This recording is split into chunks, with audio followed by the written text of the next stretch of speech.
살인하지 말라. 이게 10계명에 있단 말입니다. 그러니까, 살인하지 말라 그랬으니까, 살인하면 안 되는구나. 그래, 이제 이 살인하지 않는 계명만 지키면 되는구나. 이게 이제 율법적인 생각이에요. 근데 이제, 살인하지 말라. 이거 복음적으로 이제 보면은, 하나님은 사람을 이제 죽이시는 분이 아니고, 사람을 살리시는 분이구나. 그렇게 이제 우리가 보는 게 복음적이고, 그래서,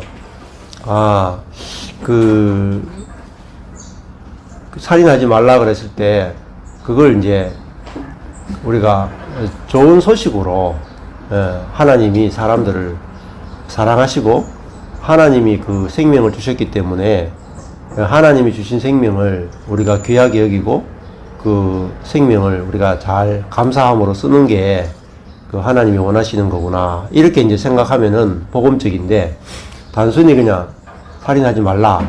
이렇게만 생각하면 그 계명만 지키고, 이제 그 사람의 목숨이나 생명이 얼마나 중요한지 모르고, 그냥 이제 살인만 하면 되는구나. 이렇게 생각하는 게 율법적인 생각이죠. 그러면 예를 들면은 안락사 문제 같은 게 있잖아요. 근데 이제 서양에서는 안락사를 이제 스웨덴이나 이런 데서는 허용하기 시작했다는 말입니다. 근데 이제 그 기독교 안에서도 안락사 반대하는 쪽이 아주 많죠. 왜냐면은 살인하지 말라 그랬으니까 이제 안락사는 내가 내 생명을 끊는 거니까 안락사는 비성경적이다. 그래서 이제 기독교 쪽이, 보수적 기독교 쪽에서는 반대를 많이 해요. 왜 그러냐면은 살인하지 말라 그랬으니까. 이제 그리고 이제 인간의 생명은 인간이 이제 결정할 수 없다. 이렇게 해서 그렇게 많이 반대를 하죠. 근데 이제 아까 살인하지 말라는 말을 복음적 관점에서 본다면 이제 하나님이 사람을 사랑하시고 그 사람의 생명을 존귀하게 여기시고 또 사람의 인권이나 이런 부분을 하나님이 존중하신단 말이에요. 그런 관점에 복음적 관점에서 본다면 뭐 안락사를 우리가 반드시 반대할 필요는 없다라고도 볼 수가 있어요. 그러니까 같은 성경 말씀인데 이거를 단순히 율법적인 계명으로 지켜야 될 것으로 보느냐, 아니면은 그 계명 안에 들어있는 그 하나님의 마음이나 하나님의 뜻을 살피는 거냐, 이제 이렇게 보면 좀 관점이 많이 달라지거든요. 그렇게 이제 예를 들면 이제 정말 거의 죽음이 다가왔는데 유럽 같은 경우도 이제 의료나 이런 게 잘 되어 있으니까 생명을 계속 연장시키잖아요.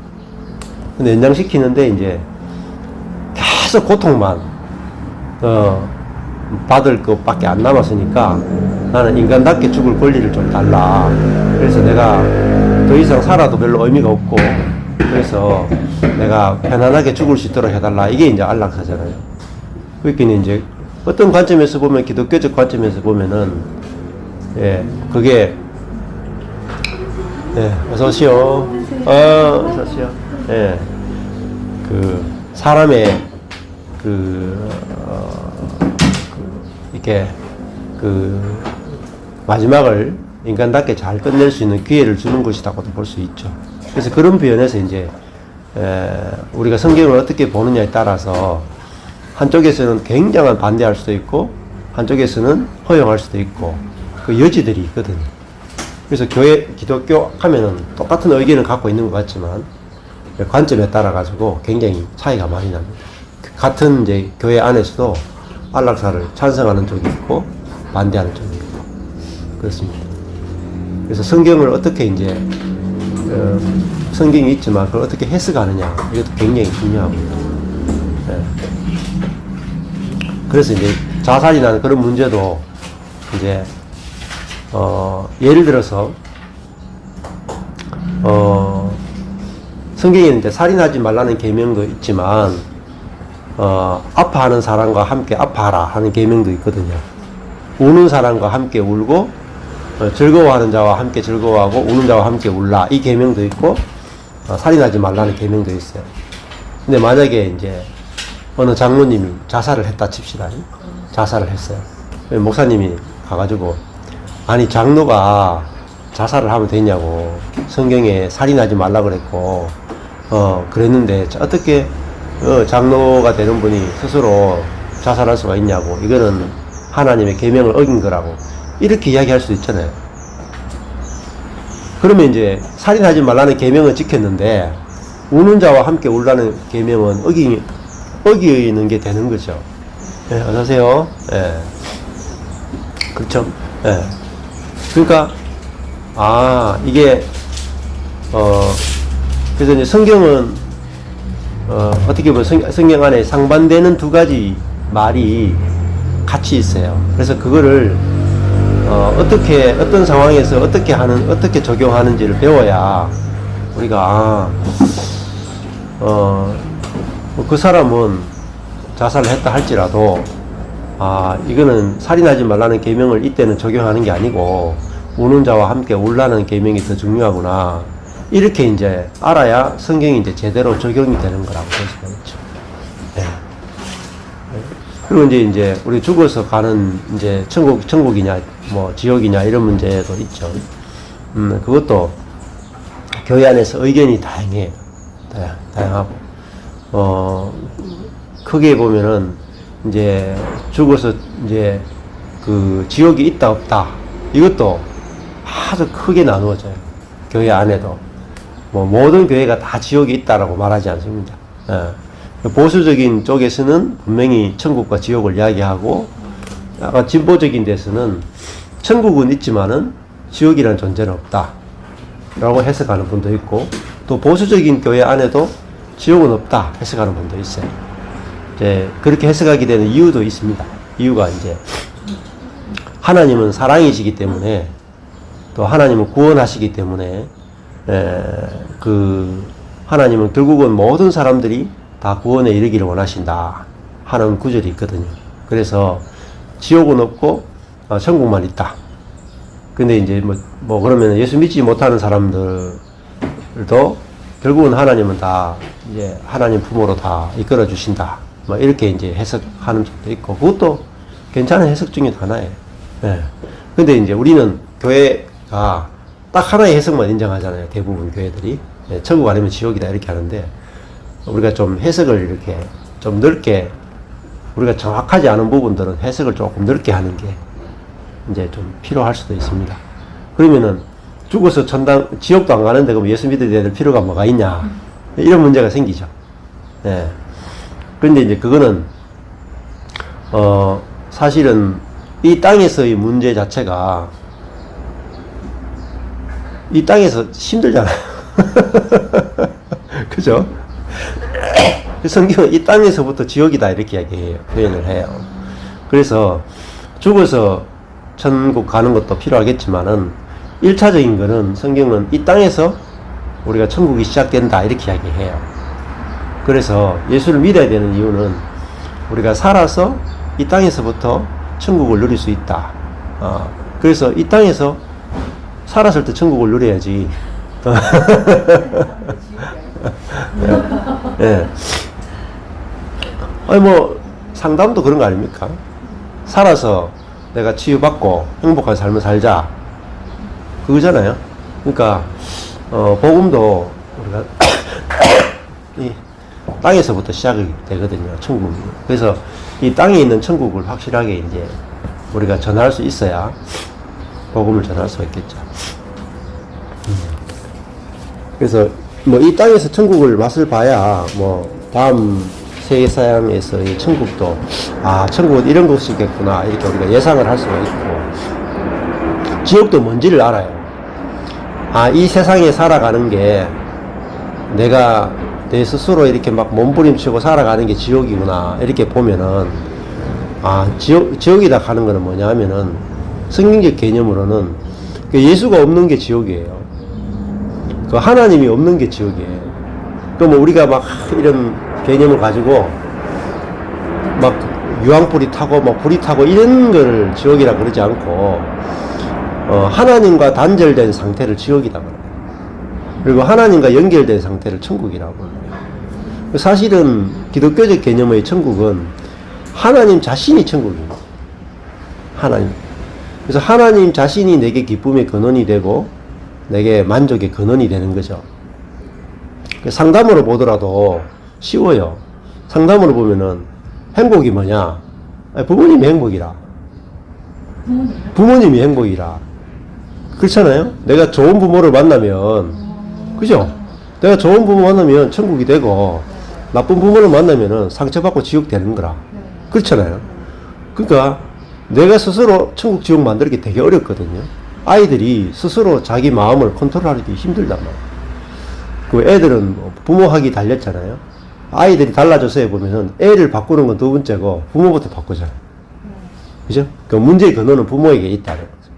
왜냐면은 모든 상처나 모든 문제들은 관계에서 만들어지잖아요. 스스로에서 만들어지는 것도 있지만 관계에서 만들어지는 게 대부분이에요. 그러니까 내가 인생의 문제가 왜 생기느냐? 하나님과의 관계에서 문제가 생겼기 때문에 모든 문제들은 파생이 됐다는 거죠. 그래서 상담도 관계에서 문제가 생겼기 때문에 그 관계의 문제를 푸는 거잖아요. 신앙도 마찬가지입니다. 신앙도 하나님과의 관계가 문제가 생겨서 두 번째 나와의 관계가 문제가 생기고 타인과의 관계에 문제가 생기고 환경과의 문제가 생겼거든요. 그래서 제일 첫 번째 근원으로 이제 그 관계 문제를 풀어가는 게 성경에서는 가장 중요하다 이렇게 말씀드릴 수가 있어요. 그러니까 상담하시는 분들은 이해하기 좀 쉬워요. 왜냐하면은 대부분 이제 사람들의 문제는 어렸을 때 부모와의 관계, 상처의 문제로 모든 게 생겼다. 뭐 프로이드 같은 경우에도 오이디푸스 컴플렉스를 이야기하잖아요. 이제 그 아빠와의 관계에서 성적인 그런 이제 것들이 문제가 되고 경쟁이 문제가 돼서 어떤 문제가 생겼다 이렇게 무의식의 문제를 다루고 있는데 성경은 이제 창세기에서부터 하나님과의 관계가 문제가 만들어져서 이제 내 하나님이 필요 없다. 사람이 나는 하나님이 필요 없고 내 스스로 설 수 있다. 그리고 그 관계를 끊는 데서 모든 문제가 파생이 됐다라고 성경은 이야기하거든요. 그래서 이제 그 관계만 회복되면은 사실은 모든 문제는 회복이 되거든. 네네네. 네. 근데 그 하나님과의 그 관계 회복이라는 게 네. 저는 제 개인적으로는 네. 굉장히 하나님을 예. 좀 밀접하게 네. 만나고 싶고 예. 하나님 느끼고 싶은 예. 그렇죠. 싶은데요. 너무 어려운 거예요. 아, 어렵다. 네. 어떻게 해야 되는지도 사실 잘 모르겠어요. 아, 예, 그냥 예. 단지 그냥 성경책을 펴놓고 무슨 말인지 이해는 못하지만은 읽어나가면서 이게 기도 방법이 맞는지는 모르겠지만 그냥 내 식대로 그냥 하나님 이야기하는 이게 단 거예요. 아, 그렇죠. 예. 그래서 회복하는 방법이 뭘까? 그렇죠. 그게 알고 싶어요. 예. 그러니까 사실은 그 교회를 오래 다니는 분들도 잘 몰라요. 예. 그러니까 왜냐면은 그 하나님과 올바른 관계 맺는 법에 대해서 그 정확하게 잘 모르거든요. 그건 왜 모르냐면은 그 하나님에 대해서 그 왜곡된 가르침을 주기 때문에 그래요. 그 예를 들어서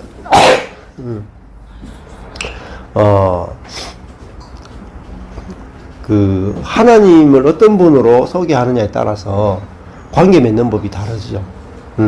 예를 들어 가지고 선생님하고 어떤 관계를 맺습니까? 이렇게 물으면은 선생님하고 관계 맺는 법하고 예를 들면은 친구하고 관계 맺는 법이 좀 다르죠. 그렇잖아요. 네. 관계라는 것은 상대적이잖아요. 내가 어떤 대상하고 관계를 맺느냐. 예를 들어 내가 애완견하고 관계 맺는 법하고, 그죠? 내가 선생님하고 관계 맺는 법이 분명히 다를 거예요. 내가 직장 상사하고 관계 맺는 법하고, 그죠? 내 자녀하고 관계 맺는 법이 다르죠. 그러면 이제 우리가 하나님과 관계 맺는다 그럴 때는 하나님이 어떤 분이냐부터 출발이 돼야 되잖아요. 하나님이 강아지냐, 아니면 선생님이냐에 따라서 관계 맺는 법이 다르죠. 근데 그걸 모르고 교회에서도 잘못 가르치는 거예요. 기도하면 된다. 예배 드리면 된다.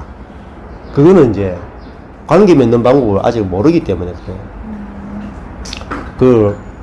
그래서 하나님 어떤 분이냐부터 알아야 관계 맺는 법을 알아요.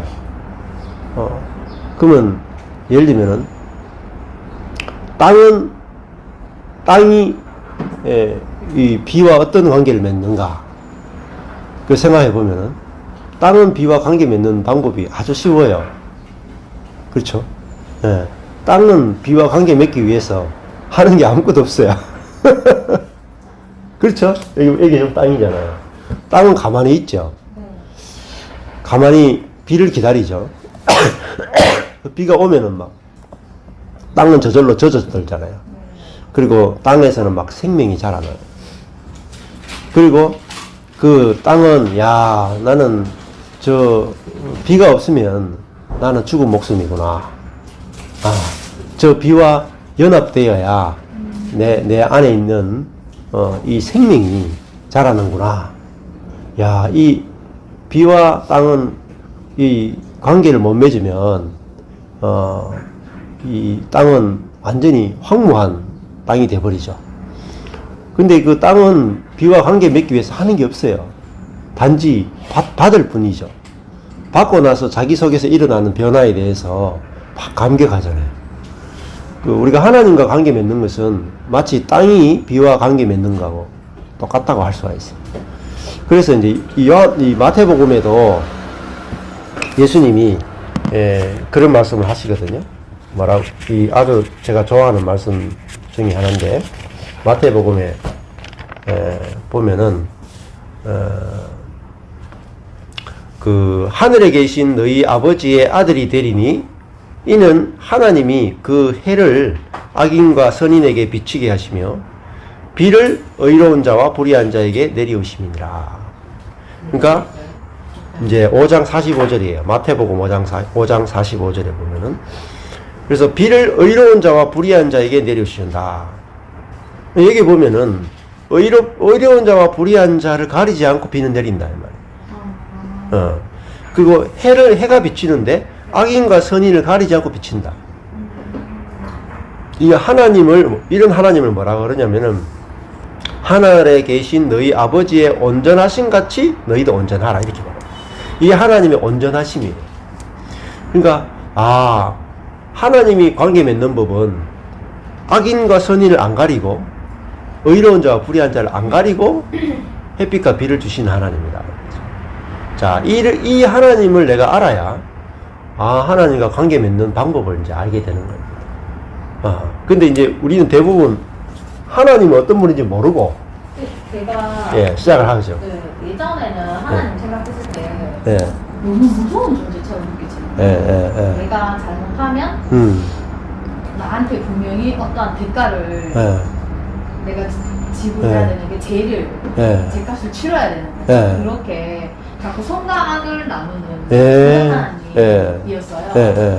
되게 두려운 거예요. 근데 요즘에는 그냥 선하신 분?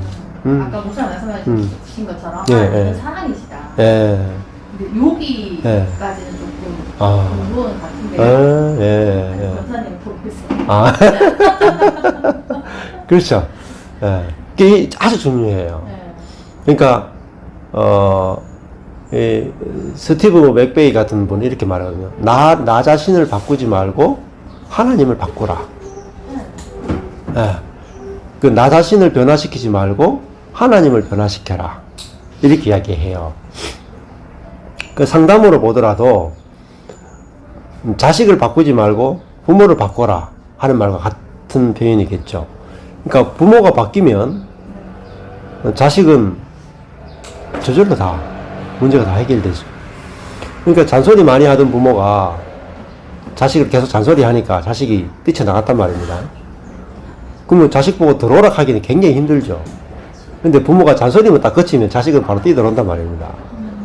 그것처럼 인간의 문제는 뭐냐면 그 하나님을 오해한 데 있어요. 그러니까 제일 처음에 선악과를 딱 먹을 때도 아담과 하와가 선악과를 먹을 때 왜 먹었느냐 하면은 뱀이 와서 하나님에 대해서 거릇된 인식을 심으셨다. 이 선악과를 먹지 못하게 만든 것은 하나님이 너희를 사랑하지 않기 때문이다. 예, 선악과를 먹으면은 죽는 게 아니고 하나님처럼 되는데 하나님이 사람이 하나님처럼 되는 걸 싫어해서 선악과를 먹게 한 것이다. 이렇게 이제 하나님에 대해서 거짓된 이미지를 심어줬단 말이에요. 그래서 사람이 선악과를 먹었죠. 그래서 인간의 타락과 인간의 모든 문제의 근원은 어디에 있느냐면은 하나님에 대한 거룩된 이미지에서. 그러니까 상담도 그렇고 상처도 어디서 오느냐면은 부모님에 대한 잘못된 이미지 때문에 자식은 상처를 받고 모든 문제가 생겨나요. 깊게 들어가 보면은 자녀들이 부모에게 상처를 받잖아요. 근데 왜 받느냐면은 깊이 들어가 보면 자기 중심성 때문에 그래요. 인간이 갖고 있는 자기 중심성. 인간이 태어날 때부터 자기 중심이란 말입니다. 그러니까 부모가 내한테 맞춰줘야 된다 하는 게 있어요. 그래서 부모가 자기한테 잘 맞춰주면 상처를 안 받고 잘 안 맞춰주면 상처를 받아요. 근데 애마다 다르죠. 똑같은 부모 밑에 자랐는데 한 명은 상처가 없이 자라고 한 명은 되게 상처가 많게 자라요. 그렇죠? 똑같은 조건이라. 우리 집 얘기네.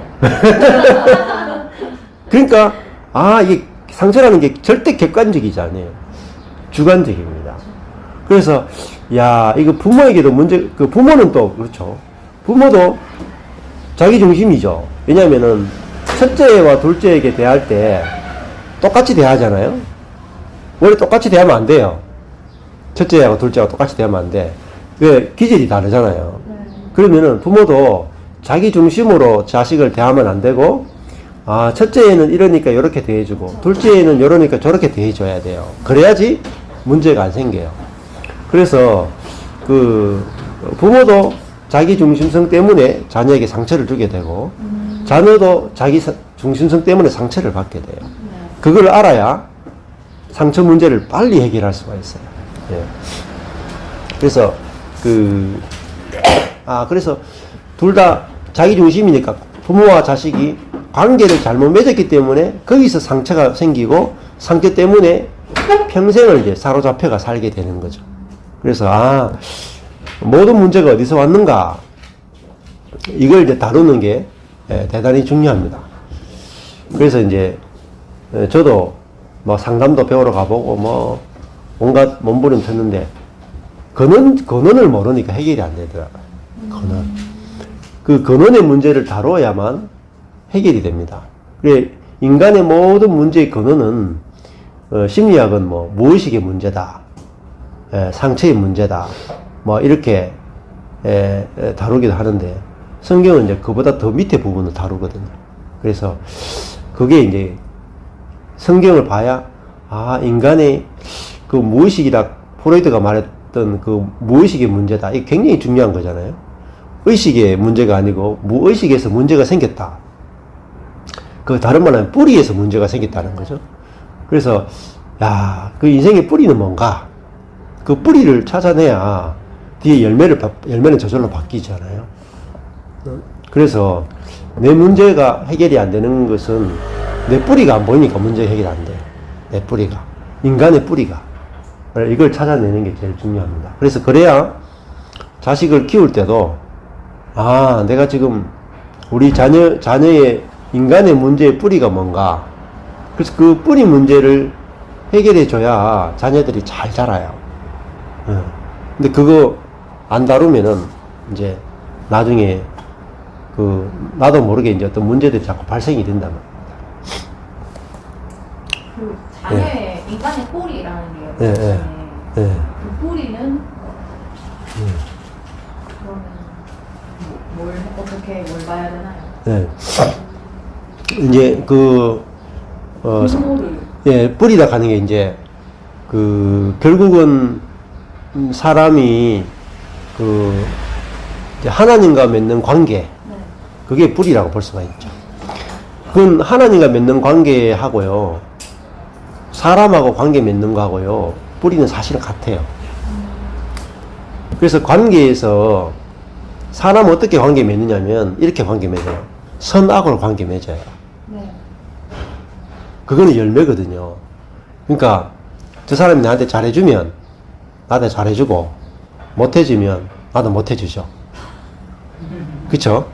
그게 관계 맺는 법이잖아요. 그게 타락했다는 거예요, 이미. 예, 이미 그게 잘못되어 있다는 거죠. 그러니까, 우리가 관계 맺는 아까 전에 아주 기본은 땅과 하늘이다 그랬잖아요. 땅과 비. 땅은 비에 대해서, 야, 비가 좋다, 나쁘다가 없죠. 그렇잖아요. 땅은 비에 대해서 선하다, 나쁘다, 좋다, 싫다가 없고, 무조건 비가 없으면 안 되는 게 땅이잖아요. 절대적 조건이잖아요. 땅이 열매를 맺으려면 절대적 조건이 비죠. 또 비도 절대적 조건이 땅입니다. 비도 땅이 없으면 열매를 못 맺어요. 그죠? 자기의 어떤 가능성들을 다 드러내지 못한단 말입니다. 그래서 사람이 하나님과 관계 맺는 데서 가장 중요한 것은 내가 선을 행하는 게 아니에요. 내가 하나님께 좋게 대하는 게 아니에요. 나는 하나님이 절대적으로 필요합니다. 땅이 비를 간절히 원하듯이 나는 쉽게 하면은 반쪽이다는 거죠. 반쪽. 네, 그러니까 이걸 이제 관계에서 제일 중요한 연합이라 그래요. 연합. 성경적인 단어로 연합이에요. 연합은 남자와 여자와 똑같아요. 남자만 있거나 여자만 있으면은 인류가 멸망해요. 100년 안에. 제가 장담컨대 남자와 여자가 같이 연합하지 않으면요. 100년 안에 인간이 어떤 방법을 써도 100년 안에 전 인류를 다 멸망합니다. 그렇죠? 그러니까 남자와 여자는 지금 여기 숫자가 아니면 여기 남자가 제 혼자밖에 없네요. 여자들밖에 없어. 그러면은 이게 지구라고 생각해 보세요. 남자가 제 혼자밖에 없어. 여기 지금 여자분 6명 있어. 그럼 여러분이 더운 밥 찬밥 가리겠습니까? 잘생긴 남자 못생긴 남자 가리겠고 나이 적으냐 어리냐 안 가리겠죠. 그러니까 선악이 없어지고 남자면 되잖아요. 그죠? 남자가 하나밖에 없으면 남자면 돼. 이게 관계예요. 이게 존재적 관계예요. 하나님과 나와의 관계도요. 나는 하나님이면 돼. 이거예요. 하나님은 나와 어떻게 관계 맺느냐면 너는 피조물이면 돼. 이렇게 관계 맺는다고요. 너는 사람이면 돼. 이렇게 존재와 존재로 하나님은 사람을 절대로 필요로 하고 사람은 하나님을 절대로 필요로 하는 그런 남자와 여자처럼 그런 존재와 존재로 관계 맺는 게 진짜 관계 맺는 법입니다. 부모와 자식의 관계에서 뭐 때문에 문제가 생기냐면은 존재적 관계에서 소유적 관계로 돼버리면은 상처가 생겨요. 즉 다른 말 하면은 자식이 왜 상처받느냐? 부모가 자식을 소유로 생각하기 때문에 그래요. 그러니까 다른 말 하면 네가 내한테 어떻게 했느냐? 부모가 자식한테 이거 따지기 시작하잖아요. 네가 나를 부모 취급했느냐? 네가 내 말에 순종했느냐? 네가 내 말에 따랐느냐? 이걸 자꾸 따지면 자식은 상처를 받아. 문제가 생겨. 근데 부모가 자식을 보면서 야, 네 내 아들이면 됐다. 내 딸이면 됐다. 나는 그것만 해도 나는 진짜 행복하다. 그러면 모든 문제가 다 끝나버려. 그날부로. 모든 문제가 다 끝나요. 그 존재적 사랑을 자식들이 받아본 적이 없기 때문에 자식 속에서는 공허가 연합 관계가 아니죠. 부모하고 연합이 아니라 부모가 떨어져 있습니다. 존재적 사랑을 받아 연합이 되는 거예요. 여기 이제 이 콘센트가 있잖아요. 이게 떨어져 있으면 이게 물이 안 끓죠. 연결되니까 지금 물이 끓었잖아요. 네. 마찬가지로 사람은 이렇게 홀로 서는 존재가 아니라 이렇게 사람 일자가 이렇게 돼 있잖아요. 네. 하나님과 사람, 부모와 자식. 그래서 자식은 부모로부터 절대적인 존재적 사랑을 받아야만 자녀는 모든 기능이 정상적 기능으로 돌아가요. 근데 자식이 부모로부터 존재적 사랑을 받는 게 아니라 조건적 사랑을 받으면은 얘는 조건적 사랑을 받는 순간부터 자기를 조건화해요.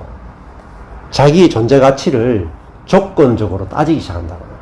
내가 능력이 있느냐, 능력이 없느냐, 돈이 있느냐, 없느냐, 외모가 좋으냐, 나쁘냐. 자기가 자기를 조건화시켜서 자기를 평가해요. 가치를. 자기가 갖고 있는 소유를 가지고 자기의 존재의 가치를 매긴다고요.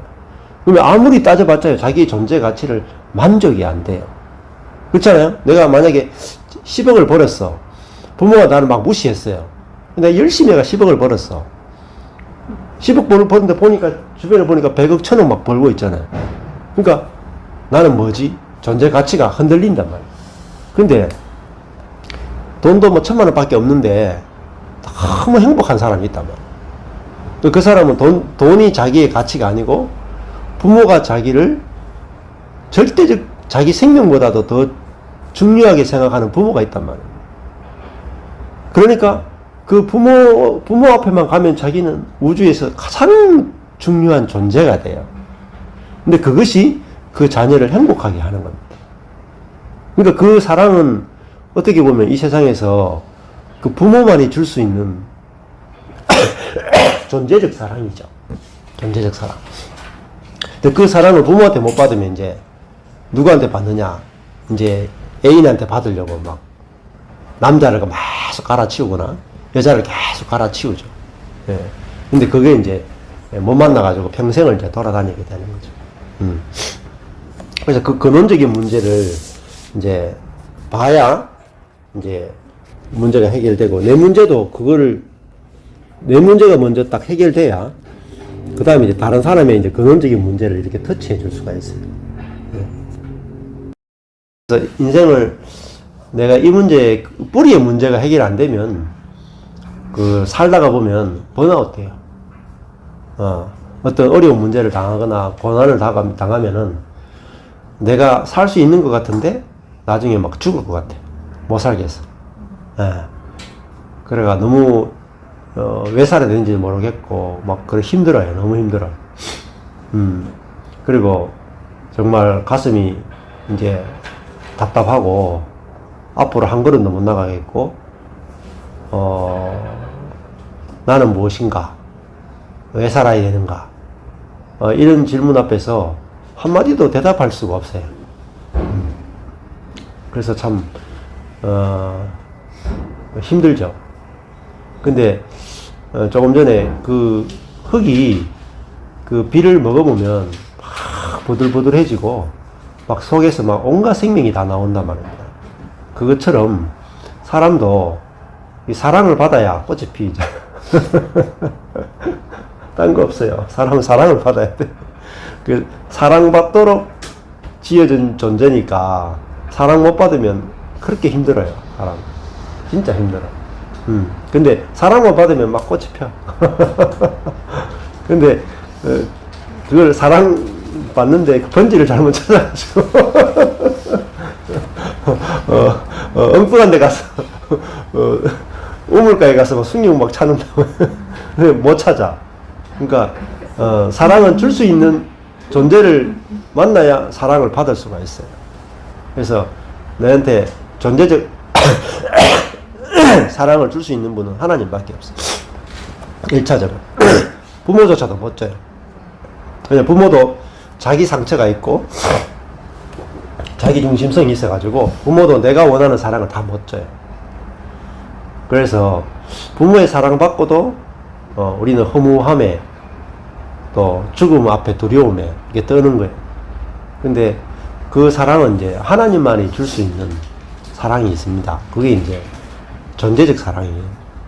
그래서 하나님이 나를 어떤 사랑으로 사랑하는지를 알 때 내가 이제 안식을 하게 되고 평안하게 되고, 이제 내가 그 배가 항구를 폭풍우를 만난 배가 항구를 만나듯이 만나서 이제 평안하게 이제 인생이 정박이 되는 거죠. 그게 인생에 그게 제일 중요합니다. 내가 나를 절대적으로 사랑하고 절대적으로 지지하고 절대적으로 나를 받아주고 내가 하나님 앞에 섰을 때 조금도 부끄럽지 않은 그런 하나님을 내가 만나야 내가 내 인생은 정말 행복하다. 그렇게 이제 고백할 수가 있게 되고, 또 당신이 나처럼 됐으면 좋겠다, 이렇게 이제 우리가 이야기를 할 수 있게 되죠. 그게 이제 사도 바울이 복음을 전할 때도 이제 다르게 전한 게 아니에요. 당신이 나처럼 되기 원한다, 이렇게 복음을 전했거든요. 예. 그 왕 앞에 서가지고 자기가 재판을 받는데도 내가 이 죄수의 몸으로 이게 사슬에 매인 것 외에는 왕이 나처럼 되기 원한다, 이렇게까지 고백을 했거든요. 그만큼 바울은 행복한 사람이에요. 그런 이제 감옥에 갇혀 있으면서도 여러분들 기뻐하십시오. 항상 기뻐하십시오. 주 안에서 기뻐하십시오. 내가 다시 말하노니 기뻐하십시오, 이렇게 했거든요.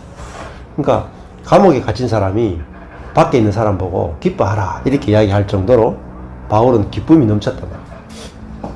그거는 자기 인생의 절대적인 문제를 해결했기 때문에 그래요. 그래서 우리가 많은 문제로 이제 고민하는 이유가 다른 거 없습니다. 사랑을 못 받았어요. 내가 사랑을 받고 싶은데 못 받았어, 그래.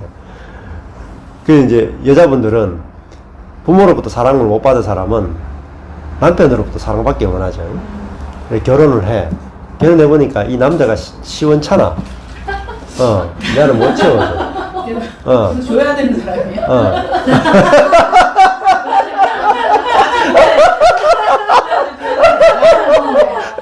받으려고 했는데 이 줘야 되는 사랑이라. 맞아요. 그래서 찾으러 왔는데. 그렇지. 그래서 어디로 도피하느냐? 자식 사랑으로 도피해. 자식 사랑은 내리 사랑이잖아요. 근데 또 자식은 엄마니까 절대적으로 자기를 필요로 하고 절대적으로 엄마를 사랑하죠, 자식들이. 그러니까 여자분들이 좀 행복한 거는 그 자녀의 절대적인 사랑을 받는다는 거예요, 여자분들이. 그거는 남자보다 굉장히 행복한 체험이에요. 인생에서 굉장히 행복한 체험인데, 남자들은 뭐 사실은 이도 저도 이도 저도 아니라 뭐 사랑을 조금 받긴 받았는데. 근데 남자분들도 결혼을 해서 아내한테 부모한테 못 받은 사랑을 받고 싶어 하잖아요. 그렇죠. 그게 문제가 되는 거죠. 문제가 되긴 하죠. 저도 사랑받기 원해요. 이 나이 돼도. 그렇죠. 근데 그 사랑은 이제 대부분 조건적인 사랑을 많이 주죠. 배우자도 까칠하잖아요. 좀 잘해주면 잘해줄 때는 막 이렇게 하다가 조금만 자기 마음에 안 들면 팩 돌아서가지고 문 콱 닫고 갇혀버리고 이런단 말이에요. 이혼하자 하고 막 이렇게 하고 협박하고 이러잖아요. 근데 그게 이제 좀 불안하잖아요. 그 사랑은. 이게 안정이 안 되죠. 그러니까 그 사랑을, 아내의 사랑을 유지하려면요, 그 에너지가 들어요. 에너지가 들어요. 그 투입한 에너지만큼 돌아오거든. 근데 그 사랑 안에서는 깊은 안식을 못 누려요. 이거는 내가 아까 전에 땅은 안식할 수가 있어요. 땅은 비 앞에서 안식하는 거예요. 땅이 뭐 한 게 아니잖아요. 한 것이 아닌데 비가 그냥 주는 거잖아요. 그냥 주는 사랑을 받으니까 땅은 안식이 되는 거죠. 근데 우리가 내가 뭐 해서 받는 사랑은 이거는 아무리 해도 내가 원하는 만큼 받지를 못해요. 저도 결혼 생활 해보니까 그렇더라고요. 아내랑 30년 살아보니까 제가 투입한 것에 비하면 적게 받더라고요. 제가 100을 주면 항상 오는 건 50밖에 안 돼요. 이 남는, 이게 손해보는 장사라. 근데 아내한테 물어보면 뭐라 그럴까요? 아내도 100을 투입했는데 오는 건 50밖에 없다고. 그러면요, 둘 다 200을 투입했는데요, 실제 오고 간 거는 100밖에 없고요. 100은 어디로 정발되어 버렸어요. 왜 100은 정발되냐면, 그 자기중심성 때문에 정발돼요. 답이 없어요. 그러니까, 우리가 그 하나님의 사랑, 하나님이 우리를 어떤 사랑으로 사랑하시는가, 이 부분에 대해서 들려주는 걸 복음이다 그래요. 그래서 설교를 듣는 게 중요한 게 아니고 복음을 듣는 게 중요해요. 그래서 이제 중세의 종교개혁을 일으켰던 이제 루터나 칼빈 같은 경우에 그 캐톨릭 안에서 미사를 많이 했죠. 미사. 그 그 캐톨릭은 미사를 예배라고 하잖아요. 근데 그 미사를 많이 하는데 거기 말씀이 거의 없어요. 의식만 있는 거예요. 의식. 그러니까 종교적 의식, 뭐 하려고, 뭐, 이렇게, 뭐, 예수님의 떡이, 살이다, 예수님의 피다 해서 나눠주고, 막 이런 거 있지. 말씀이 없는 거예요. 그러니까, 우리가 뭐, 해야 되는 거는 많은데, 하나님이 어떤 사랑으로 우리를 사랑해 주시는가를 들려주는 게 없는 거예요. 그걸 미사라 그러는데, 미사를 거의 다 없앴어요. 루터와 칼빈이 다 없애고, 그 미사 대신에 뭘 넣느냐, 말씀을 넣었어요. 그게 이제 개신교가 생겨나게 되는 이유거든요. 근데 이제 개신교가 내려오면서 이제 어떤 문제가 생기냐.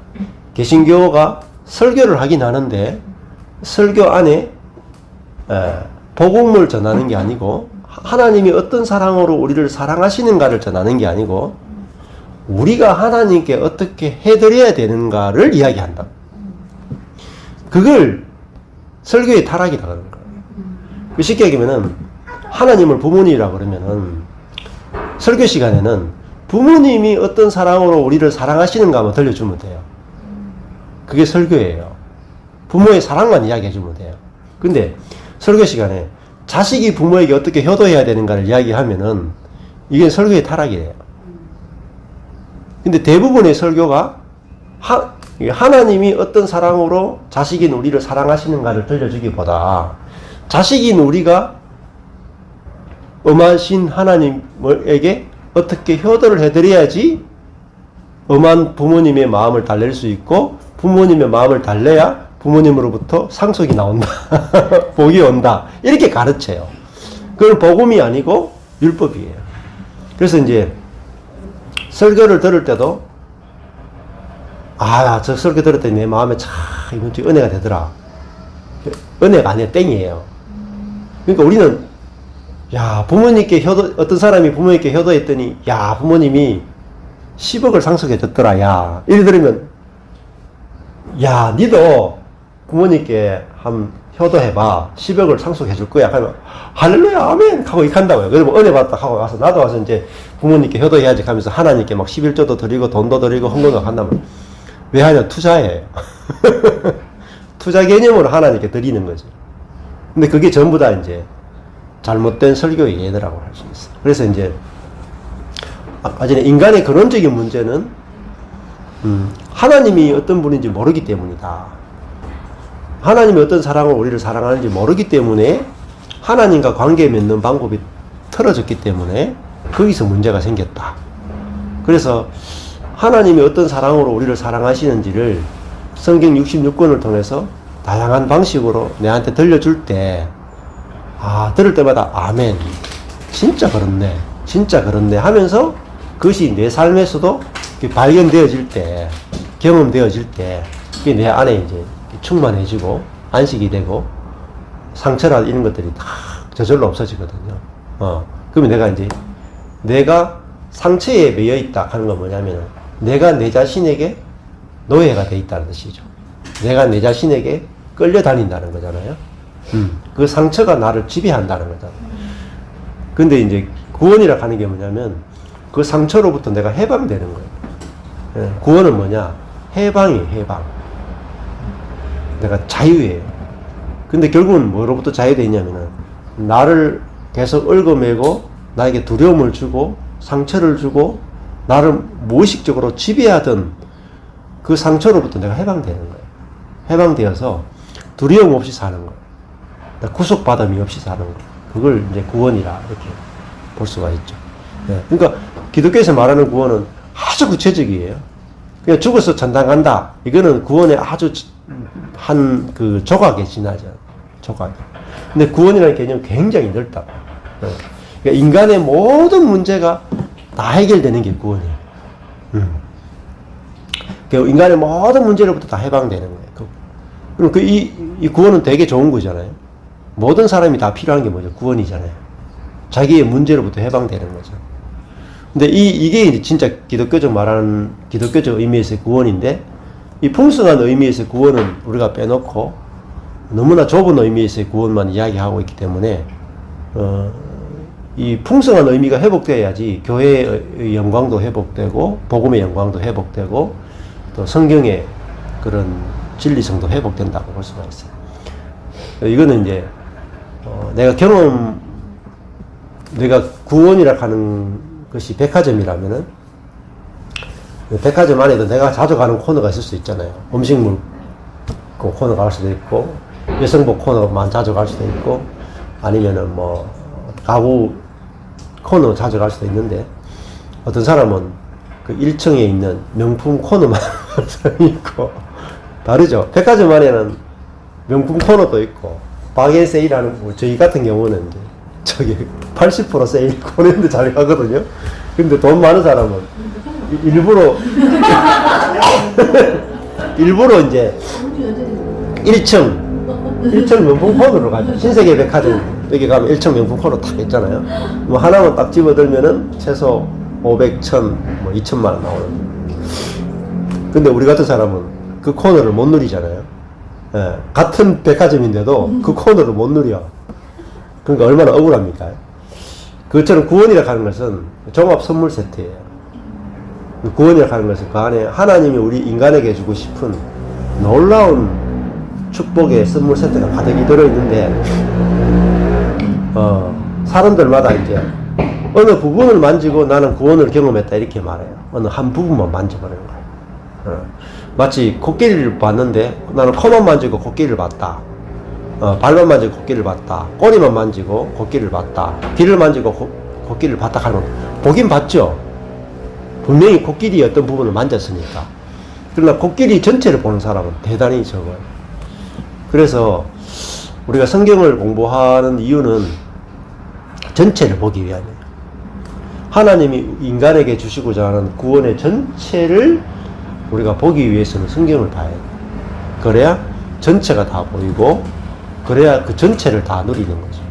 백화점도 갔는데 어떤 분이더라 제가 요 근래 들었는데 제주도 갔다 왔다는 분이 있더라고요. 북한 사람인데 북한에서 내려온 사람인가. 그런데 이제 한국에 와서 여행 많이 해봤으니까 하니까 아유 내가 좀 돈 번다고 바쁘게 산다고 잘 못 어디 갔다 왔습니까? 제주도 갔다 왔습니다. 하이킹에 제주도 어디 구경했습니까? 하이킹에 제주도 가가지고 공사만 하고 그냥 비행기 타고 바로 왔습니다. 그러니까 제주도 갔다 왔는데 공항에 내렸다가 일만 하고 다시 공항 왔다가 다시 따라왔으니까 제주도 갔다 오긴 왔는데 제주도 구경을 하나도 못한 거죠.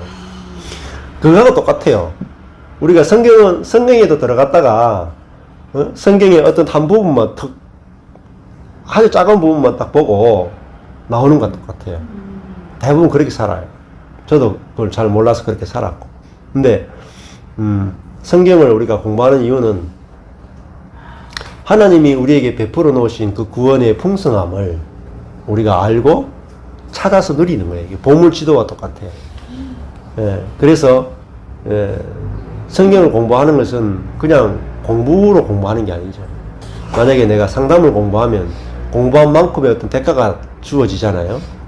지식이 늘어나는 만큼 내가 누리는 게 많죠.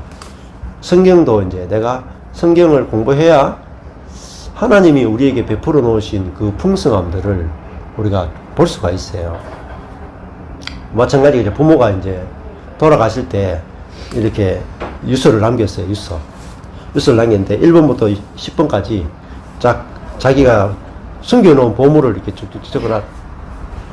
저기 문서, 저기 땅 문서 여기 몇 개 있고, 그 다음에 여기는 또 내가 은행에 얼마 넣어놨고, 또 옆집 김 씨에는 1억을 빌려줬고, 저 박 씨한테는 5억을 빌려줬고, 삼촌한테는 3억을 빌려줬고, 이렇게 쭉 다 적어놨단 말이에요.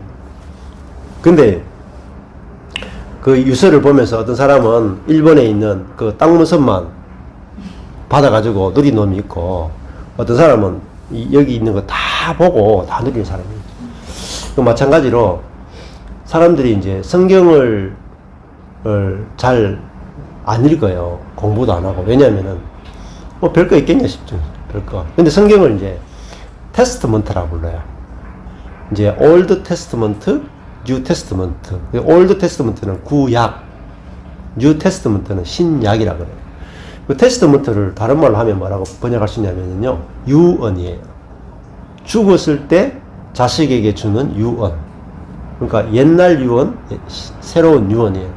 그 유언 속에는 뭐가 들어있냐? 항상 상속이 들어가 있어요. 상속.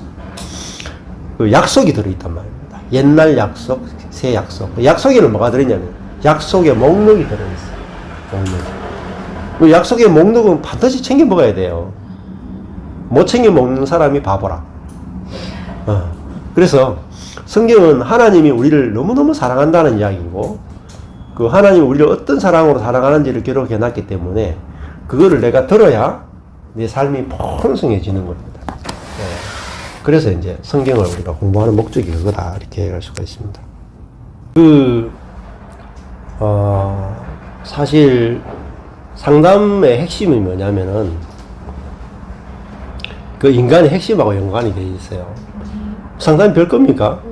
사람의 문제잖아요. 사람의 문제거든. 사람이니까 문제가 생긴 거잖아요. 그렇잖아요. 동물은 문제 안 생겨요. 사람이니까 문제가 생겨서 상담이 필요한 거잖아요. 사람의 문제가 뭐냐? 사람의 문제는 수치심 때문에 문제가 생겨요. 수치심. 그러니까 선악과를 먹자마자 두려움과 수치심이 왔다. 이게 근원적인 문제거든. 그 두렵고 두렵다, 수치스럽다. 수치는 뭐냐면 자기의 존재가 존재적 수치심이란 말입니다. 나는 왜 이것밖에 안 되나? 또 두려워하는 거. 나는 내 죄가 드러나면 어떡하나? 내 죄가 드러나면 어떡하나? 내 존재가 이것밖에 안 되는 게 드러나면 어떡하나? 자기의 죄와 자기의 연약함이 드러나는 걸 인간은 가장 공포스러워해요. 그리고 그걸 제일 싫어해요. 그래서 어떻게 하냐면은, 그래서 이제 무화과나무 옷으로 자기를 가리는 거죠. 그 말은 자기의 어떤 능력이나 자기의 어떤 선이나 이런 걸 가지고, 지식을 가지고 자기를 가리는 거예요. 가리다 보니까 남과 분리가 이루어져요. 그리고 이제 자기의 죄와 수치를 가리기 위해서는 이 죄와 수치를 남에게 전가를 시켜야 돼요. 그게 이제 희생양이라. 그래서 아담과 하와가 선악과를 먹자마자 아담은 하와에게, 하와는 뱀에게 자기의 잘못과 수치를 전가를 시키잖아요. 전가를 시키면 해결이 되느냐? 문제는 더 꼬이죠. 아담이 하와가 준 그 때문에 내가 먹었습니다. 하와 때문입니다. 하기는 하와는 뱀 때문입니다. 하니까 관계가 다 깨지죠. 관계가 다 깨지니까요, 뭘 못 받겠어요? 인간은 사랑받으면 살아야 되는데 하나님으로부터의 사랑이 끊어지고 서로가 서로 간의 사랑이 다 끊어져. 파편화되어버려요. 그러니까 전부 다 독립적 존재, 철저하게 고독한 존재가 되는 거예요. 고독한 존재가 되니까 무슨 질문이 나오겠어요? 나는 왜 사는가? 그러니까 나는 왜 사는가 하는 말은 나는 지금 사랑받고 있지 못하다는 말이에요. 다른 말로 하면은 관계가 끊어져 있다 이 말이에요. 나는 왜 사는가 하는. 연결돼 보세요. 왜 사는가라는 질문이 없어져요. 안 그래요? 내가 사랑받으면 왜 사는가 질문이 없어져. 행복한데는. 왜 사는가는 사랑받지 못하니까 나오는 질문이잖아요. 그러니까 이게 인생의 근원의 문제가 딱 보여야 된다.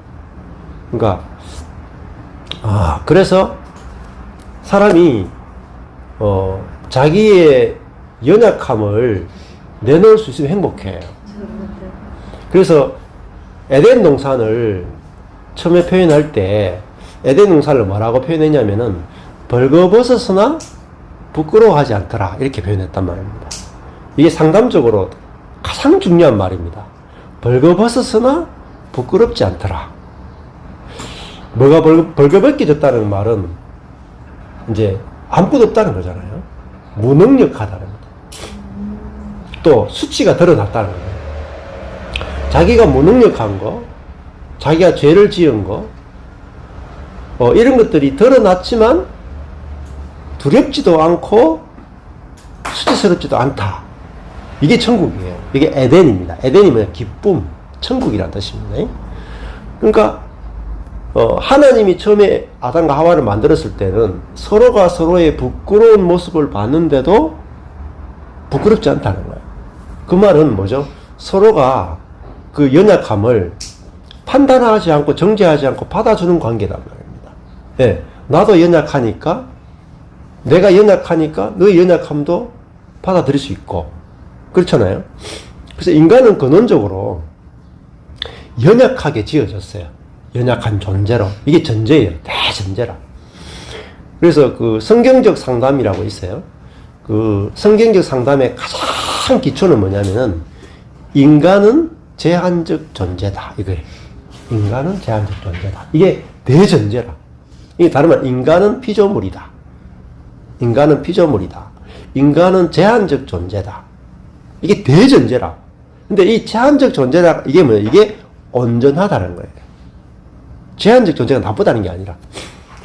그래서, 야, 이게 인간의 능력의 제한성을, 지혜의 제한성을 나쁘게 본 것 때문에 모든 문제가 발생했어요.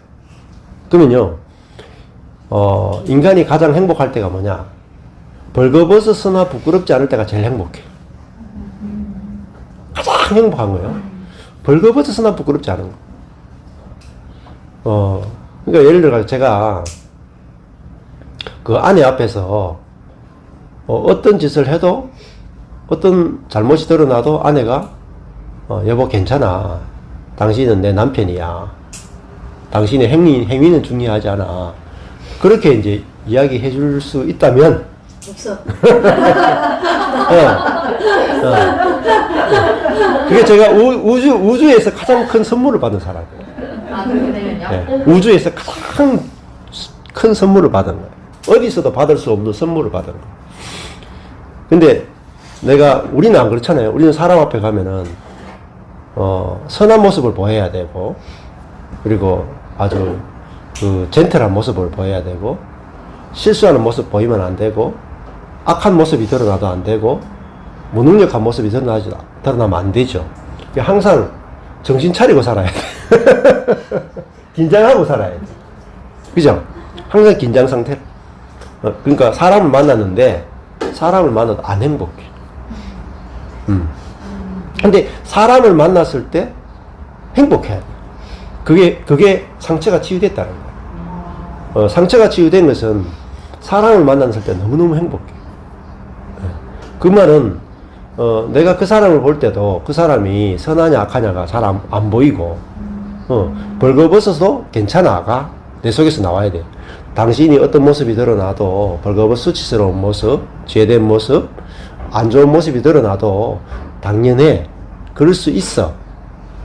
이 마음이 나와야 나도 그 사람을 만날 때 편하고, 또 내가 내하고 있어도 괜찮은 거예요. 내가 내 자신을 볼 때도 부끄러운 모습, 수치스러운 모습, 못난 모습이 드러나도 못난 나하고 있어도 괜찮은 사람은 심리적으로 굉장히 편안하고 안정이 되거든요. 근데 내가 나하고 있는데 별로 불편하다. 갈 데가 없잖아요. 그러니까 내가 나하고 있는 게 편안하고 좋아야 되잖아요. 괴로울 때가 뭐냐면 내가 나하고 있는 게 불편해. 그러면은 사람이 안 행복하거든요. 근데 왜 그러냐면은 나하고 분열되어 있기 때문에. 네. 우리가 죄라는 게 뭐냐면 나와 내가 분열된 상태를 봐요. 그 정신분열이라고 하는 게 나와 내가 연합되지 않고 내가 분열되는 거예요. 그러니까 즉 다른 말로 하면 내가 나를 자꾸 판단하고 정죄하는 거예요. 너는 왜 그래? 너는 왜 이렇게 했어? 이렇게 했으면 좋아질 텐데. 너는 왜 이렇게 능력이 없어? 너는 외모가 왜 그렇게 생겼어? 뭐 이런 식으로 내가 나를 보면서 자꾸 어떤 능력이나 선이나 악을 가지고, 아까 전에 하나님은 의로운 자와 불의한 자, 악인과 의인에게 햇빛과 비를 주시는 분이다 했는데, 내가 하나님 되어 있으니까 내가 내 자신에게 하나님 노릇하니까 자꾸 내가 나를 정죄하고 판단하는 거야. 그럼 안 행복해요. 그래서 행복은 관계 안에 있거든요. 관계 안에. 하나님과의 관계 안에 이제 선악으로 만나는 게 아니라 생명으로 만나고, 나와 나 자신의 관계에도 선악이 아니라 생명으로 만나고, 또 관계 안에서 또 생명으로 만날 때 그 관계가 회복되는 것을 구원이라 그래요. 구원이란 뭐냐? 관계의 회복입니다. 관계의 회복. 관계의 회복이 없이 구원이란 없어요. 예. 그래서 내가 구원을 경험한다 하는 것은 관계 안에 사는 거예요. 회복된 관계 안에 사는 거예요. 근데 관계가 그래서 이제 그 숫자도 중요하지만은 질적인 다른 관계 안에서 사는 거예요. 질적인 관계. 벌거벗어서나 부끄럽지 않은 관계 안에서 사는 거예요. 목사님 혹시 이런 내용들이 목사님 유튜브에 있는 거예요? 아니면은 유튜브에도 있어요. 예. 같은 내용이 있어요? 예. 그 저는 유튜브가 있어요. 작은 행이에요. 아 그래요? 저는 이게